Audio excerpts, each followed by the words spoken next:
السلام علیکم، ٹیکسلا کی آواز کے ساتھ عتیق الرحمان حاضر خدمت ہوں۔ عتیق الرحمان کی آج بڑی خوش قسمتی ہے کہ ٹیکسلا کی بڑی مشہور و معروف شخصیت، معروف مذہبی اسکالر اور خطیب شعلہ بیان،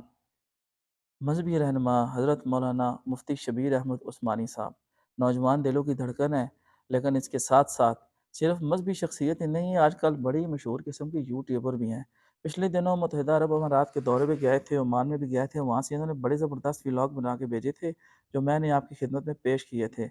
اور اتنا زبردست وہاں کا ماحول اور منظر اور وہاں کی باتیں سن کے اکثر اوقات میں خود بھی رات کو ویڈیو بار بار دیکھتا ہوں۔ تو مفتی صاحب میرے پاس تشریف فرما ہیں، آج ہم ذرا ان سے بات چیت کریں گے کچھ مذہبی حوالے سے۔ تو مفتی صاحب بہت شکریہ، آپ نے ٹائم دیا، جزاک اللہ۔ جی جزاکم اللہ، اللہ تعالیٰ آپ کو خوش رکھے۔ آمین ثم آپ کی بھی آمین۔ بہت مہربانی، آپ نے ہمیں یاد کیا۔ حضرت دوسرا عشرہ شروع ہو چکا ہے، اور مجھے یقیناً اس چیز کا احساس ہے کہ آپ کے پاس وقت کی کمی ہوتی ہے،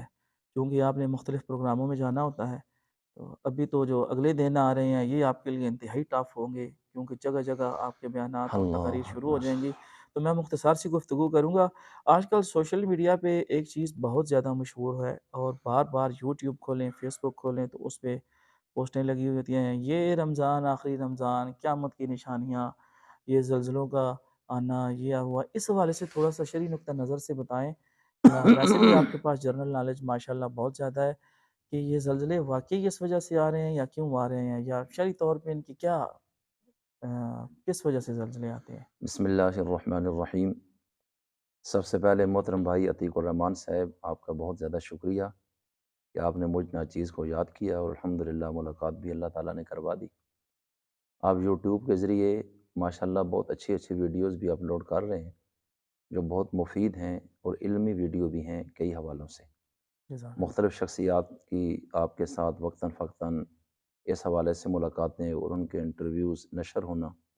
تو اس پر میں آپ کو مبارکباد پیش کرتا ہوں۔ جی خیر مبارک، دوسری بہت بات یہ شکریہ۔ عرض ہے کہ قیامت خود ایک زلزلہ ہے۔ اللہ تعالیٰ نے قرآن حکیم میں سورہ حج کی پہلی آیت میں فرمایا،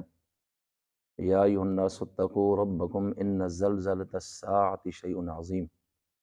کہ اے لوگو ڈرو اپنے اس رب سے کہ بے شک قیامت کا زلزلہ بہت بڑی شے ہے۔ آگے منظر کشی اللہ تعالیٰ نے اسی آیت سے اگلی آیت میں فرمائی کہ جب وہ زلزلہ برپا ہوگا تو کیا حوادثات لائق ہوں گے، اور کائنات میں کیا کچھ ہونے والا ہے۔ تو وہ جتنے عجیب اور عظیم حادثات رونما ہوں گے، اللہ تعالیٰ نے سورہ حج کے پہلے رکوع میں ان کا بھی، اور اس کے علاوہ سورۃ القاریہ کے اندر، سورۃ الحاقہ کے اندر اور دیگر کئی صورتوں میں ان کی منظر کشی بیان فرمائی ہے۔ باقی رہا کہ دنیا کے اندر جو زلزلے آتے ہیں تو یہ زلزلے دراصل اس زلزلے کا عشر اشیر بھی نہیں، یہ اللہ تعالیٰ وقتاً فوقتاً انسانوں پر اس طرح کی آزمائش یا ایک مصیبت طاری کر کے ان کو اپنے قریب کرنا چاہتا ہے۔ جی سائنسی روح سے تو یہ ہے کہ زمین میں مختلف مقامات پر، مختلف ملکوں میں ایک لاوا ہے جو بہت زیادہ گرم ہوتا ہے، اور وہ باہر نکلنا چاہتا ہے تو کسی مقام سے بھی زمین پھٹتی ہے اور وہ نکلتا ہے تو ایک جھٹکا آتا ہے، جی اور سائنس یہ کہتی ہے تب زمین میں یہ حرکت پیدا ہو جاتی ہے۔ جی لیکن اصل بات یہ ہے کہ ہم مسلمان ہیں اور اللہ تعالیٰ کو مانتے ہیں، تو یہ زمین بھی اور یہ لاوا بھی اللہ ہی کی مخلوق ہے۔ اور اللہ تعالیٰ اس زمین کے رہنے والوں کو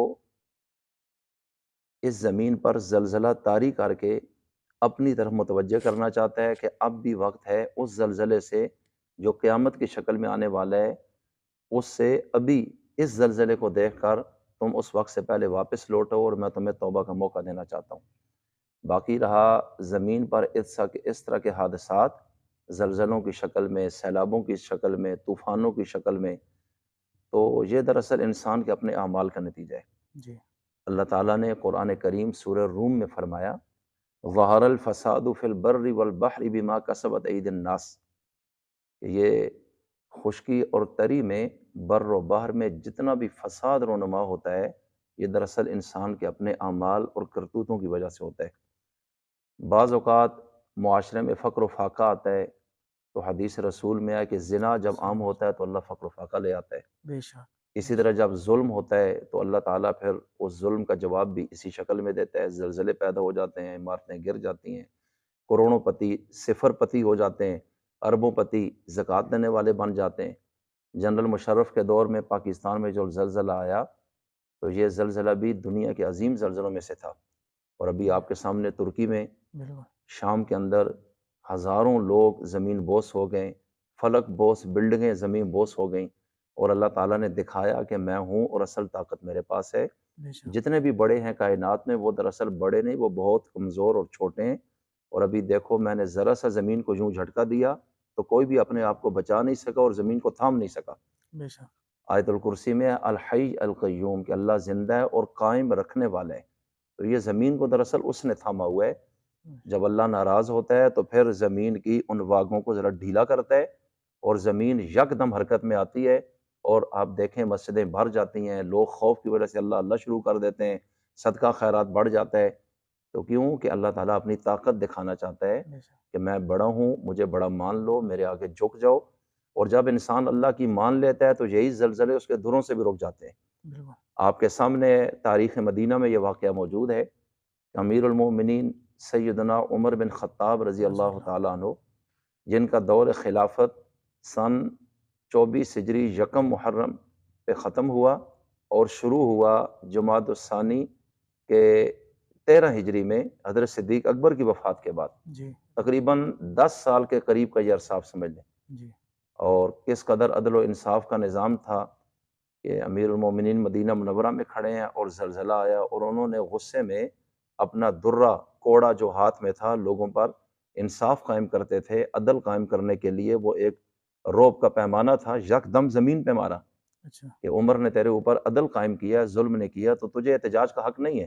اور اگر میں زیادتی کروں تو پھر بے شک احتجاج کر اچھل کود، لیکن جب میں عدل کر رہا ہوں تو یہ تیرا حرکت کرنا یہ ٹھیک نہیں ہے، اس لیے فوراً سزا کے طور پہ درہ مارا۔ اور الحمدللہ اس وقت سے آج تک یہ 14 صدیاں تقریباً ہو گئی، ساری دنیا میں زلزلہ آتا ہے لیکن آپ نے کبھی سنا اور پڑھا بھی نہیں کہ مدینہ منورہ میں دوبارہ زلزلہ آیا ہو۔ ہاں، تو جب بالکل، عدل ہوتا ہے، انصاف ہوتا ہے، اللہ اور حقوق کے مخلوق انسان ادا کرتا رہتا ہے اور کسی کا حق نہیں مارتا، زیادتی نہیں کرتا، فرعونیت، انانیت، نفسانیت کے بتوں کی پوجا نہیں کرتا، اللہ ہی کی طرف راغب ہو جاتا ہے اور اللہ کا بندہ بن جاتا ہے تو اللہ خوش ہوتے ہیں، تو پھر زمین بھی انسان کی غلام اور تابع دار بن جاتی ہے، پھر یہ نہ احتجاج کرتی ہے نہ زلزلے پیدا ہوتے ہیں۔ اچھا حضرت یہ بتائیں کہ نبی کریم صلی اللہ علیہ وآلہ وسلم کے دور میں بھی صلی زلزلے اللہ آتے علیہ تھے؟ وسلم، جی بالکل، زلزلے اس دور میں بھی آتے تھے، اور یہ دراصل ایک بنیادی وجہ یہ سمجھ لیں کہ زلزلہ اللہ کی طاقت اور اللہ کی قدرت کا ایک مظہر ہے۔ اس وقت تو سائنس وغیرہ نہیں تھی، ن- سائنسدان نہیں ہوتے نہیں، تھے، سائنسدان اس شکل میں نہیں تھے، لیکن سائنس تو ہر دور میں ہوتی ہے۔ ٹھیک ہے، سائنس عقل ہی کا دوسرا نام ہے، تجربات کا نام ہے۔ یہ تو جب سے حضرت آدم علیہ السلام اس دنیا میں آئے اس وقت سے سائنس بھی ساتھ ساتھ چل رہی ہے، اور دوسری بات یہ ہے کہ نت نئی ایجادات، تجربے، مشاہدے، لیبارٹریوں میں تحقیقات، نئی نئی چیزوں کی ایجاد، سائنس اسی کو کہا جاتا ہے۔ سائنس کوئی الگ کوئی دیو تو نہیں ہے کہ جو ہم نے بالکل، دیکھنا اور اس کو کنٹرول کرنا ہے۔ تو صحیح بات سائنس جب سے انسان دنیا میں، سائنس اس ٹائم سے چل رہی ہے، لیکن سائنس عقل کی چیز ہے، ہے، جی، اور وہی جو ہے وہ عقل سے ورا ایک چیز ہے۔ تو اللہ تعالیٰ نے ہمیں عقل کے پیچھے نہیں، وحی کی تابع داری کا حکم دیا کہ تم نے اس کے پیچھے چلنا ہے۔ تو جب ہم وحی کے تابع بن جاتے ہیں تو اللہ تعالیٰ چاہے تو آپ کو پتہ ہے کہ دریاؤں کا رخ بھی موڑ دیتا ہے اللہ بے تعالیٰ، شک، بے شک، خشک دریاؤں کو چلا بھی دیتا ہے، زمین زلزلے پیدا ہو جائیں اور جب ان لوگوں کے درے لگتے ہیں تو زمینیں رک بھی جاتی ہیں، بالکل، اور آج تک مدینہ منورہ میں زلزلہ دوبارہ نہیں آیا۔ اور جب اس طرح کے دوبارہ عادل آئیں گے دنیا میں، آپ دیکھیں گے زلزلے اگر ہوں گے بھی تو بہت کم، لوگوں کے لیے نقصان دہ ثابت نہیں ہوں گے، لیکن اب تو اللہ ناراض ہے اور ہمارے سامنے ہے کہ زمین گناہوں سے بھر گئی ہے، ہر بندہ اپنے آپ کو پاک باز سمجھتا ہے اور دوسرے کی غلطی اور خامی نکالتا ہے کہ اس میں یہ مسئلہ ہے، اس میں یہ مسئلہ ہے، جبکہ اپنی طرف دیکھیں تو پھر سمجھ آتی ہے کہ سب سے زیادہ مسئلے تو میری ذات کے اندر ہیں۔ ہر شخص اپنی اصلاح کر لے صحیح اور بات، جو اس کے متعلقہ حقوق ہیں اپنے ماتحتوں کے، بڑوں کے، ان کو ادا کرے تو انشاءاللہ اللہ راضی ہوں گے اور اللہ تعالیٰ ان چیزوں سے حفاظت فرما دیں گے۔ باقی رہا یہ معاملہ کہ یہ رمضان آخری رمضان ہے، قیامت آ رہی ہے، ایسی کوئی بات نہیں۔ قیامت سے پہلے کچھ علامتیں دنیا میں ظاہر ہونا ہے، جی، اللہ کے رسول علیہ السلام نے ان کو صلی علامات اللہ علیہ قیامت وسلم، میں شمار فرمایا ہے۔ کچھ علامات صغریٰ ہیں، کچھ علامات کبریٰ، یعنی چھوٹی علامتیں اور بڑی،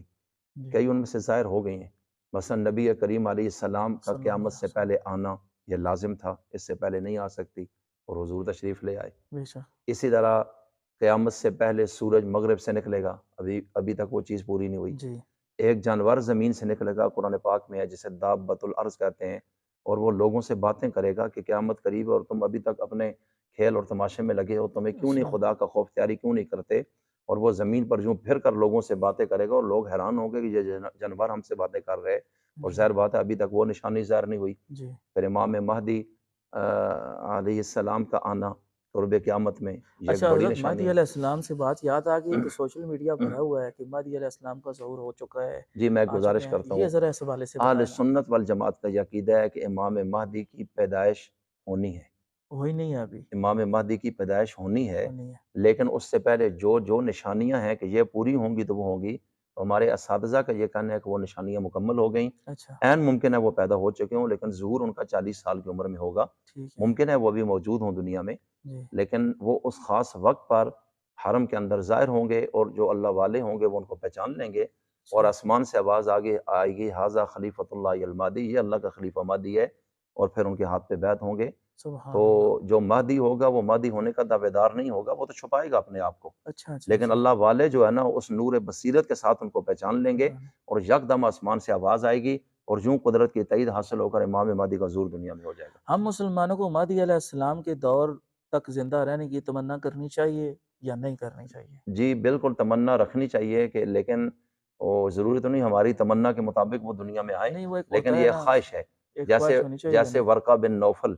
جب حضرت خدیجہ الکبریٰ رضی اللہ عنہا نبی رضی کریم اللہ علیہ عنہ۔ السلام کو لے کر ان کے پاس تشریف لے گئیں کہ غار میں اس طرح کا واقعہ ہوا ہے اور ان کو سردی لگ گئی، ڈر گئے، یہ کیا وقوع ہے، کسی نے آ کے معانقہ کیا، اتنے زور سے دبایا، اور یہ جان کا خطرہ محسوس کر رہے ہیں، جی،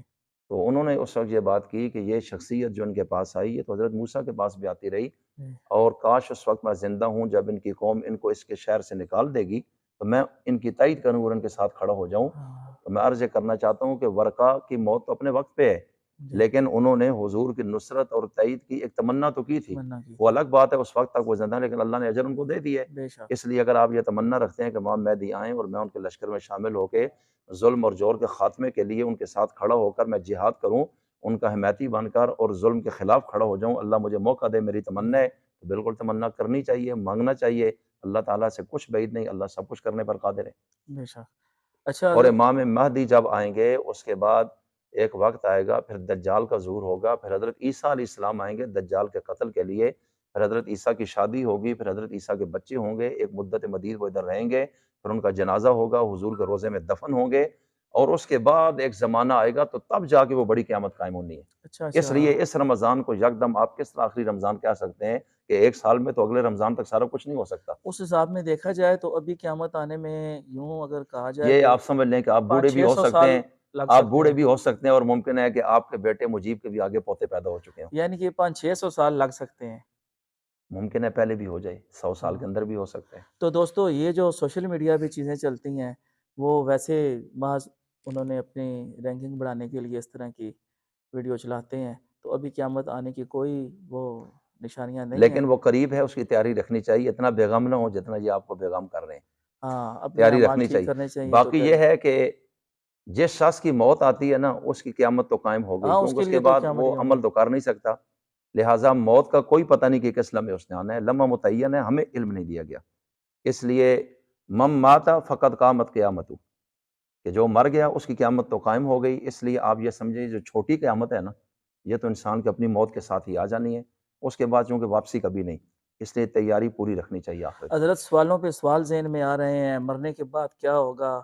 اور مرنے کے بعد کے معاملات، لیکن یہ ہے کہ آپ کا وقت بڑا قیمتی ہے، کافی ٹائم لے لیا ہے آپ کا، تو دوستو انشاءاللہ زندگی رہی تو مفتی صاحب کے ساتھ ہم ہفتہ 10 دن میں ایک اور نشست بھی کریں گے، بلکہ مستقل نشست کیا کریں گے، جس کو ہم اصلاحی نشست کا نام دیں گے، اور مختلف دینی مسائل کے حوالے سے بات چیت کریں گے۔ جو اگلا سوال میرے ذہن میں ہے اس کی تفصیلات تو کافی لمبی اللہ ہوں گی اکبر۔ کہ مرنے کے بعد قبر کا معاملہ کیا ہوگا، اور مسلمانوں کے ساتھ کیا برتا جائے گا، اور اس کے لیے ہمیں کون کون سے نیک اعمال کرنے چاہیے، تو یہ پوچھیں گے مفتی صاحب کے ساتھ نیکسٹ ویڈیو میں، تب تک دیجیے اجازت، اللہ حافظ۔ السلام